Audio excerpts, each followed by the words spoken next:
Ghana Yatanga Yuwandi. I stand on Ghana land.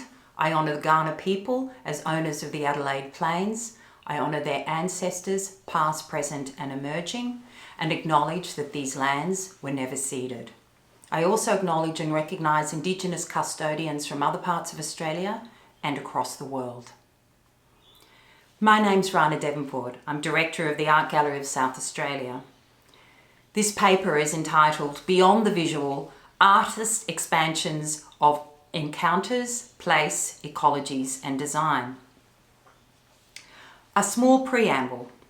It is estimated that in 2020 there will be 1.4 trillion images taken by humanity and 7.3 trillion images stored.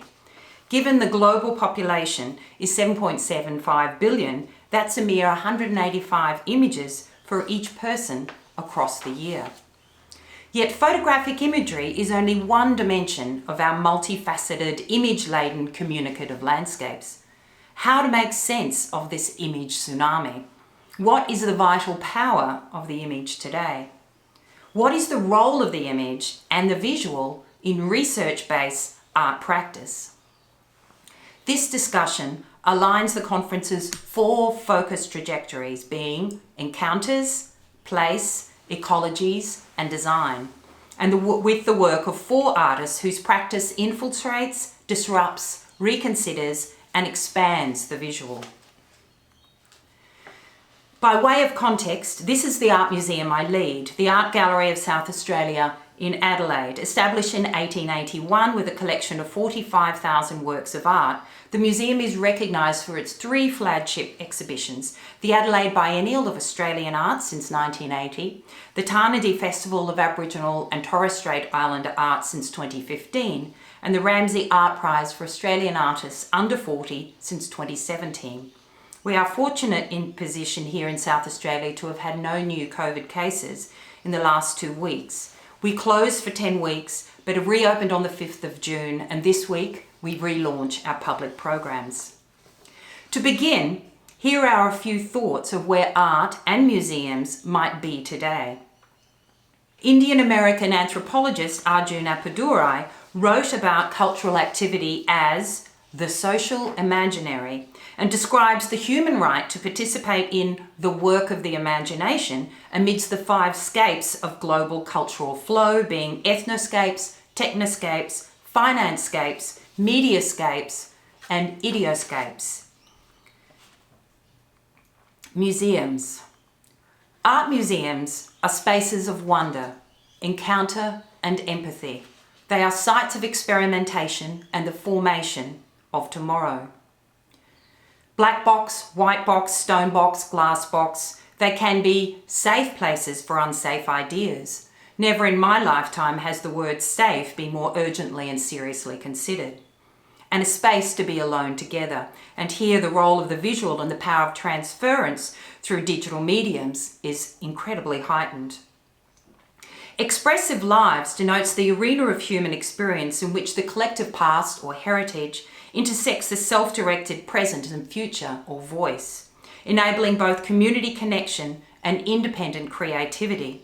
Like work life and family life, expressive life is composed of elements such as relationships, memory, aspiration and belief, where lived in balance. Expressive life enables the achievement of meaning, purpose and ultimately a high quality of life. Museums can provide cultural literacy that responds to the expressive lives of people at a time when expression, commentary, responsiveness and participation are paramount. Polish sociologist and philosopher Zygmunt Bauman describes our time as one of liquid modernity, with its shifting expectations, changing work contexts, collapsing time, expanding digital networking and knowledge systems, morphing global politics, the massive movement of peoples, complex cultural shifts and new notions of space. Meanwhile, Icelandic-Danish Berlin-based artist Ólafur Eliasson says, "I like to distinguish between museums as reality producer and the museums as reality container, with the museums of the future taking upon itself the responsibility of being, with the visitors and the artists, a co-producer of new models of reality. American anthropologist Paul Rabinow speaks about museums in our post-ethnographic context as sites to remediate the proximity of incongruous elements to one another that can trigger a new relation between time, past, present, and future. This remediation occurs between the inner worlds of the museum collections, time warps and stasis, the ideology of time, the intentions of directors and curators, and the outer worlds of today's dynamic socio and geopolitical shifts and turns. And finally, great museums are agile, nimble, and have artists at their heart. Meaning constantly shifts and is personalised. Objects are generous starting points for conversations, stories, and ideas are not fixed in themselves. Great objects generate great conversations. Collections are shape-shifting portals to recalibrate and renegotiate the past, navigate the present, and imagine the future. The first focus trajectory is encounters, the personal, social, and interconnectedness of experience to the viewer. And here I've chosen the artist Li Mingwei. Born in 1965 in Taichung, Mingwei lives and works in New York, Paris, and Taipei. Li Mingwei creates participatory installations where strangers can explore issues of trust, intimacy, and self-awareness, and one-to-one events where visitors contemplate these issues with the artist.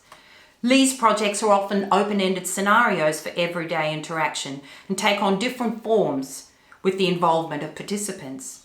From the age of 6, Li Mingwei spent 6 summers training and living in the care of a revered Chan Buddhist monk in the mountains near Taichung. These experiences of quietude, compassionate behaviour, and close attentiveness to the quotidian aspects of life were formative in his development as an artist. In America, he studied biology, architecture, and textiles before a Master of Fine Arts from Yale. Li's first major public presence was a solo exhibition at the Whitney Museum of American Art in 1998. It received acclaim, and very soon he was participating in major exhibitions across the world. A major survey curated by Mami Kataoka was presented at the Mori Art Museum in Tokyo in 2015 and toured to Taipei and Auckland. Solo projects have been presented at biennials and at the National Museum of Modern and Contemporary Art Seoul, the Metropolitan Museum of Art in New York, Centre Pompidou, and a major retrospective recently at the Gropius Bau in Berlin. He creates interactive conceptual installations that allow insights to occur for participants with the self, with others, and with one's surroundings. His practice orchestrates experiences for people and in relational in nature as he creates intimate scenarios for self-described rules of the game, for human interaction that occur one-to-one between strangers and frequently involve practices of everyday life, dining, writing, sleeping, singing, mending clothes, and storytelling. Within these participative projects, elements of trust, chance, risk, exchange, dialogue, and especially gift-giving are paramount. The refined aesthetic materiality of Li's installations instills a considered and contemplative environment to encourage engagement. Given the conceptual and practical scope of Li Mingwei's art that encompasses human relations and a wider social context of behaviour, his practice may be discussed within the scope of what Nicolas Bourriant has termed relational aesthetics. However, it is Lewis Hyde's book, The Gift, Imagination and the Erotic Life of Property, that is a generative textual influence on Li's work. Invitational aesthetics may better describe his practice. There is a lineage to the process-orientated and social network-based art of the 70s in the United States and France, in Li Mingwei's emphasis on the process of becoming, decommodification, and the dissolution of the lines between art and life. Yet his practice differs in its dependence on personal one-to-one experience, informed by Mahayana Buddhist principles and relationality within Eastern thought. His art creates circumstances for participants to consider immateriality and impermanence, as well as mutual independence. Li was introduced to new genre public art by Suzanne Lacey, who studied under Alan Capro, who studied under John Cage, who attended lectures by D.T. Suzuki, who spread Zen Buddhist thought throughout the world in the 1950s. He has been described as a social conceptualist. However, the coalescence between Buddhist thought and the development of late 20th century socially engaged art and participatory art is central to an understanding of his practice. His projects are usually commissioned by art museums and involve careful and extensive networks of support, both inside and outside the organisation, such as the Bodhi Tree. The Bodhi Tree project from 2006 was an example here of complex permission and approval processes from religious communities and governments secured over several years to successfully realise the safe journey and planting of a sapling from the Sri Maha Bodhi, the Tree of Enlightenment in Sri Lanka, into the grounds of the new museum in Australia to provide a sheltered gathering place. On a personal level, it was the artist's own efforts to care for those affected in the immediate aftermath of the 9/11/2001 attacks in New York City that informed the emotional and interpersonal underpinning for his work, The Mending Project from 2009, which creates situations for one-to-one conversations to occur between a mender and a visitor during the humble act of repairing clothing. The Letter Writing Project from 1998 involves visitors entering one of 3 booths to write a letter of gratitude, forgiveness, or apology. The work was created in response to the hundreds of letters the artist wrote after the death of his grandmother. Sleeping Project from 2000 invites, through ballot, a stranger to sleep with a host throughout the night. Entering at 9 p.m. with pyjamas after dinner, the conversation ensures, and at 9 a.m. in the morning, the 2 people depart. The project was inspired by a train journey the artist undertook as a young man when an elderly gentleman disclosed the trauma of his life. When Beauty Visits was a project that Hemingway created for the Venice Biennale. It involves a dancer moving slowly through the exhibition space, selecting a person who is invited to sit on a chair and received an envelope.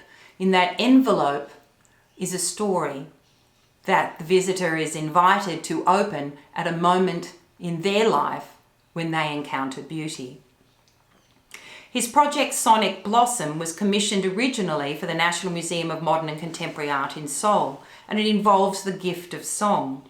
He writes, "Sonic Blossom came into existence while I was caring for my mother as she recuperated from surgery.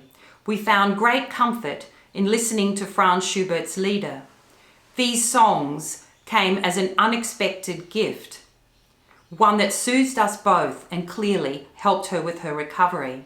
At another level, seeing my own mother weak and ill made her suddenly very fragile.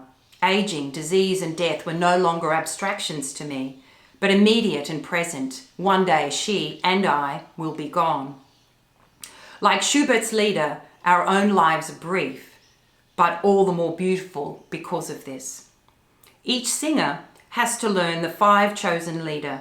During exhibition hours, the singer meanders in the gallery, finding a visitor that she or he thinks might enjoy receiving this sonic gift, but approaching them with the question, 'May I give you a gift?'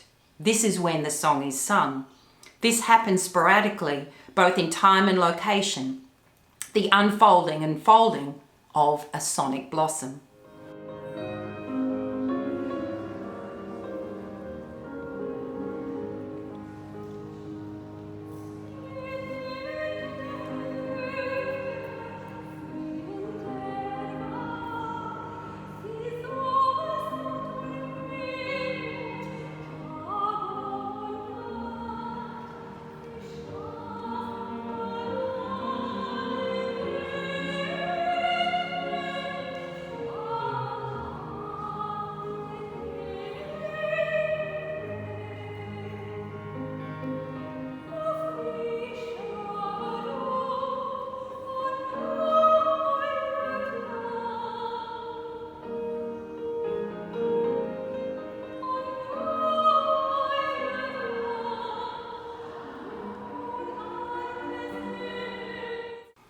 A variation of this project was presented this year at the Gropius Bau retrospective of Mingwei's in Berlin.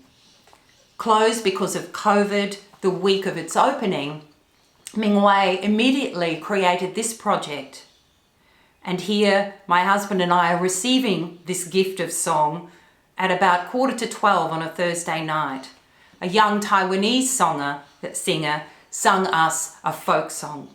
The second trajectory is place, the where and how of transmission, situatedness and reception. And here I've chosen the artist Jonathan Jones, born in 1978 in Sydney, Wiradjuri and Kamilaroi peoples of the southeast Australia. Jonathan Jones lives and works in Sydney. His practice works across different mediums, utilising prosaic materials and museum collections to explore and interrogate cultural and historical relationships and ideas from an Indigenous perspective.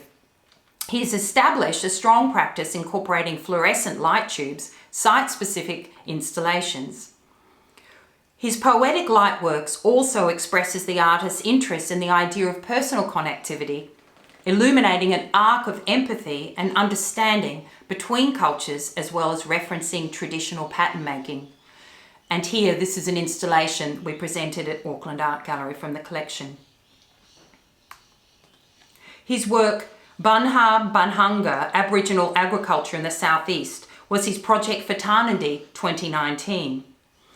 This project highlights the scale of Aboriginal agriculture and land management across Southeast Australia, where over countless generations, the landscape has been created and shaped, creating alluring country that has quickly colonised, converted to farms and its origins forgotten.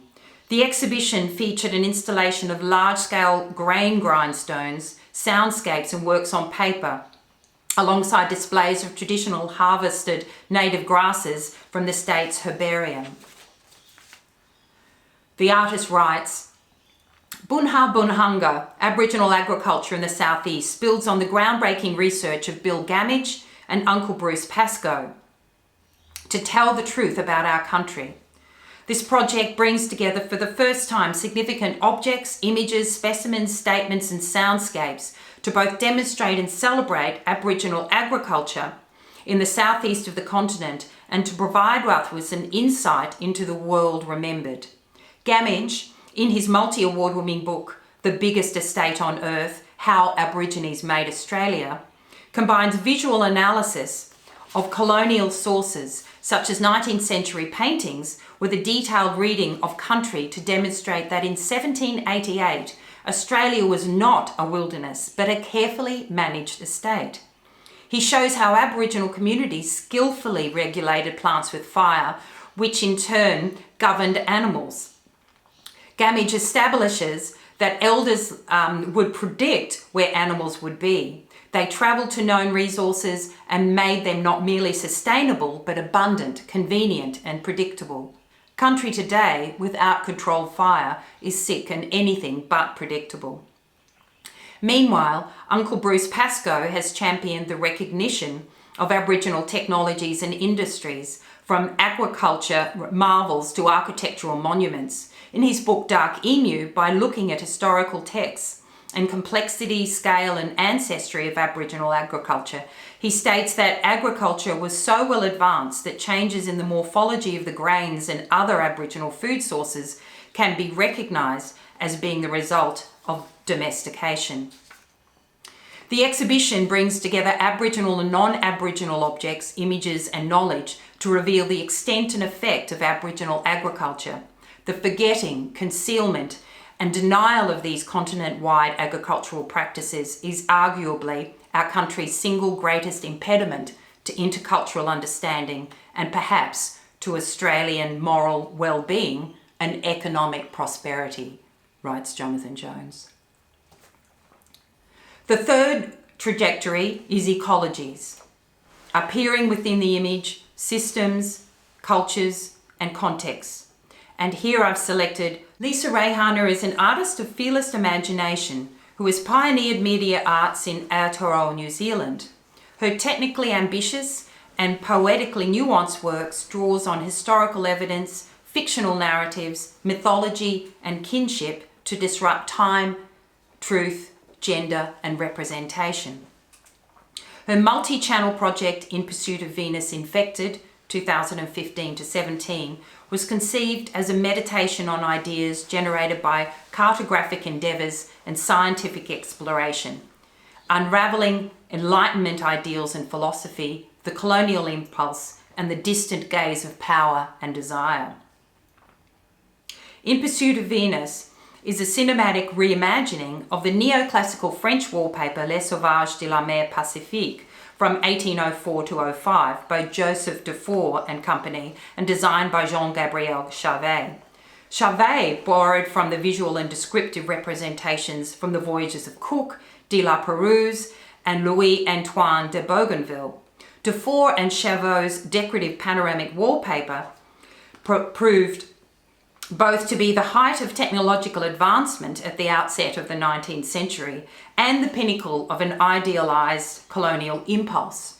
The artist says, "This fascinating wallpaper is a concoction, a fabulation invented in someone else's elsewhere and a technical marvel of its time. 2 centuries later, Rhana harnesses digital technologies to animate, activate and recast the original fable-like wallpaper, populating her immersive video panorama with invented and speculative narratives of encounter between the peoples of Oceania and Europe, challenging historical and contemporary stereotypes.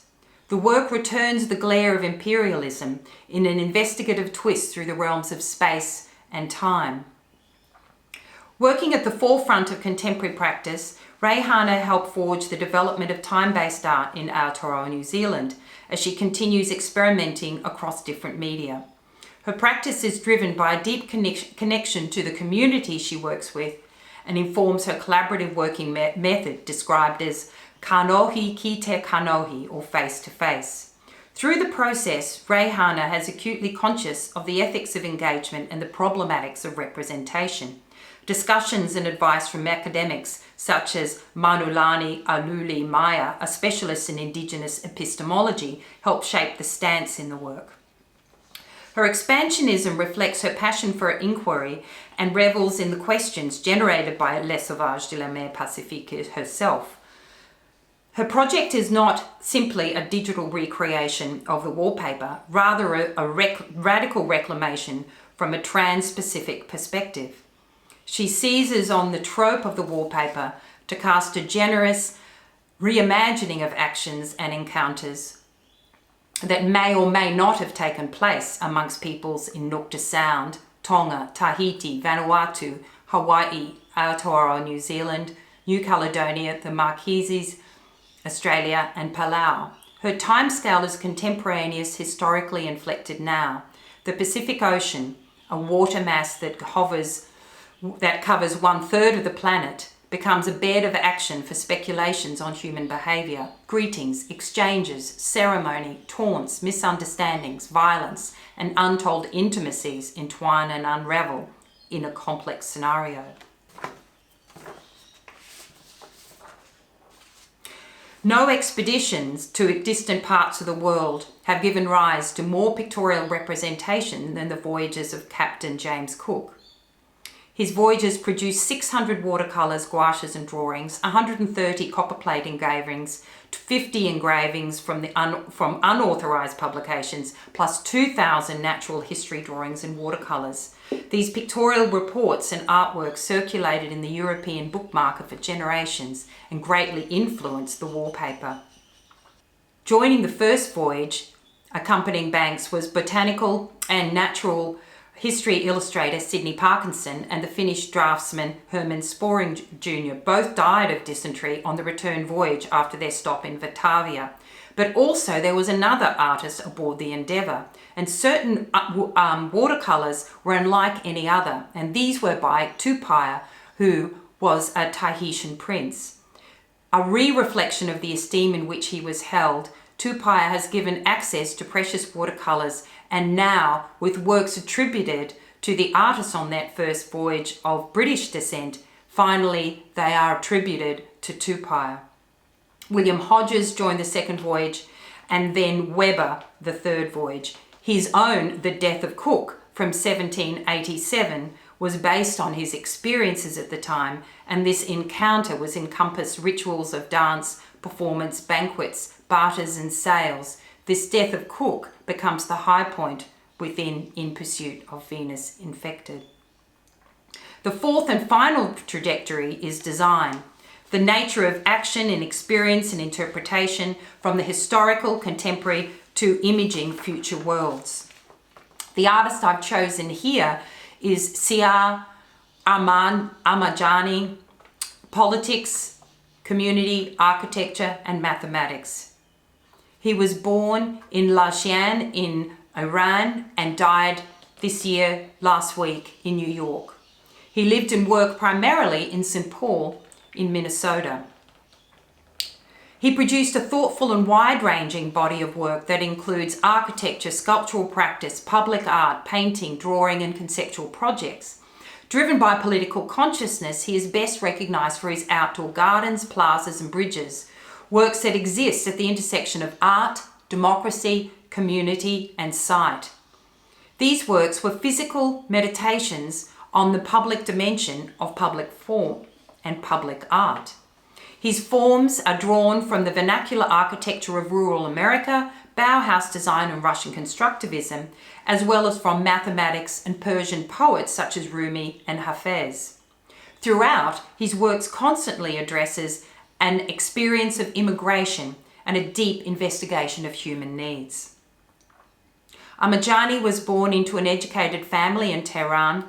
He studied Western philosophers such as Socrates, Hegel, Nietzsche and Emerson.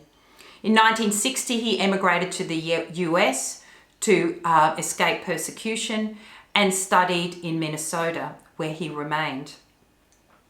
His interest in mathematics, engineering and ontology expanded from these conceptual projects to include models and full-scale versions of bridges that invite viewers to situate their bodies in space. Fibonacci Discovery Bridge from 68 to 88 represents in the form of a wooden bridge the Fibonacci number sequence in which each number is the sum of the previous two numbers. His Irene Hickson Whitney Bridge is a 375-foot painted steel structure that connects the Minneapolis Sculpture Garden with the urban oasis of Loring Park and was commissioned by the Walker Arts Center, allowing pedestrians and cyclists to cross the multi-lane streets below. Its sections combine major bridge-type suspension, arched and closed steel trestle. I remember vividly walking across the Irene Hickson Whitney Bridge and other walkways he installed throughout Minneapolis when I was a young intern at the Walker Arts Center in the early 1990s. This was my first taste of democratically driven, urban-sited conceptual art, and it had a big effect on me. In his manifesto, Public Art on the Context of American Democracy, Ahmadjani states that public art should not intimidate or assault or control the public. It should be neighbourly. It should enhance a given space. At 79, the artist, architect and activist was the subject of a career retrospective at the Met Brewer, organised in partnership with the Walker Arts Centre, entitled Follow This Line. Throughout his life, he created works that explore the feeling of exile and challenge the limits of public space through philosophical thought. And here I quote Catherine McGrath in her description of this wonderful work, Bridge Over Tree. To complement the retrospective, public art funds simultaneously stage a recreation of one of Ahmadjani's most pivotal works, Bridge Over Tree, in Brooklyn. The bridge does not connect 2 points, but rather takes on a poetic and political form. It is one long, narrow passageway that sharply rises and falls over and around a small evergreen tree, though never disrupting it. Ahmadjani says, "The bridge tells about location, that you can near something or far from it. It gave me dimensional aspects of where the tree was located. I realized that what is above or below the bridge, what is after or before the bridge, they all become one neighbourhood." The artist cites German philosopher Martin Heidegger's ideas of being in the world as an influence on the work, and how the bridge is devoid of placement, location, physicality or dimension. The work is intrinsically political. Amajani first conceived it during the mountain xenophobic fears that developed during the Vietnam War, as it encourages connection and conversation between visitors as they pass over the tree. Postamble. In conclusion, I'd like to reference making and things, in particular the work of American political theorist Jane Bennett as outlined in her book Vibrant Matter, A Political Ecology of Things from 2010. She is recognized for her work on ethics, nature and affect. In Vibrant Matter, she shifts her focus and moves from the human experience of things to things themselves. She speaks of a vital materiality that runs through and across bodies, both human and non-human. She says, I believe in one matter energy, the maker of things seen and unseen. I believe that this pluriverse is traversed by heterogeneities that are continually doing things. I believe it is wrong to deny vitality to non-human bodies, forces and forms, and that a careful course of anthropomorphization can help reveal that vitality. Even though it resists full translation and exceeds my comprehensive grasp, I believe that encounters with lively matter can chasten my fantasies of human mastery, highlight the common materiality of all that is, expose a wider distribution of agency, and reshape the self and its interests. Roman Coles commented about the book, Vibrant Matter is a fascinating, lucid, and powerful book of political theory. By focusing on the thing side of affect, Jane Bennett seeks to broaden and transform our sense of care in relation to the world of humans, non-human life, and things. She calls us to consider a parliament of things in ways that provoke our democratic imaginations and interrupt our anthropocentric hubris. And finally, Open Hands. Open Hands is this year's focus exhibition for Tarnandy, the Art Gallery of South Australia's multi-year celebration of contemporary Aboriginal and Torres Strait Islander art that I introduced at the beginning. Open Hands pays tribute to the work of senior artists who pass on vital cultural knowledge to younger generations as the future leaders of our Aboriginal and Torres Strait Islander communities. Through the act of making, they channel deep connections to country and culture as they relate knowledge and expertise, stories and experiences. The image you see is a cyanotype on cotton by mother and daughter Elisa Carmichael and Sonia Carmichael of the Ngugi Kwangumuka people of Queensland. The work is entitled Yagabili Wanjai, or Making Today. Across various media, Open Hands will honour the ongoing and often unseen work of women in communities to maintain culture. Keeping these stories alive and sharing knowledge is deeply embedded in everyday cultural practice across Australia. In conclusion, through the journey of their explorative practices, these four artists expand the social imaginary, moving beyond the visual into realms of personal exchange and gifting in the work of Leeming Way, into a radical examination of the reading of historical imagery in the collaborative curatorial work of Jonathan Jones, into hyper-imaginative cultural reclamation in the practice of Lisa Rhana, and a poetic and democracy-driven architecture in the work of C.R. Amajani. These artists are redefining the work of the imagination.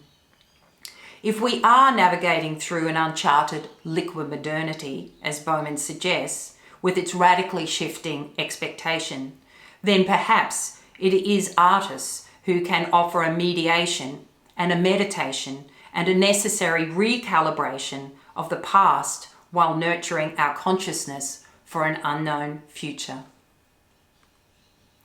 Natalia, thank you.